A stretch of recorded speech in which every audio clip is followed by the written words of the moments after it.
Presidenti Amerikan Donald Trump deklaroi se Kuba ndodhet pranë rrëzimit pas operacionit amerikan që çoi në kapjen e udhëheqësit të aleatit të saj Venezuela.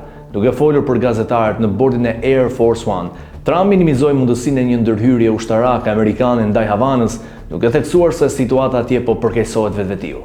Sipas tij, Kuba do ta ketë të vështirë të qëndrojë pa furnizimet me naftë të subvencionuara nga Venezuela, duke nënvizuar se pak të mbështetje ekonomike rezistenca e regjimit kuban do psohet ndjeshëm.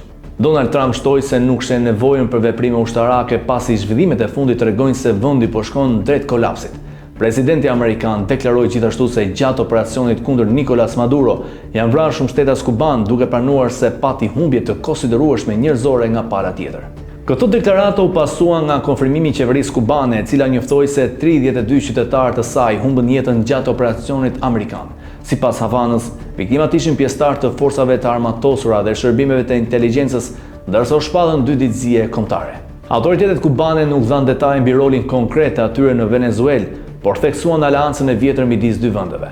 Presidenti kubanes Miguel Díaz-Canel deklaroi se trupat kishin ofruar mbrojtje për Maduron dhe bashkëshorten e tij me kërkesë të Caracasit. Nga ana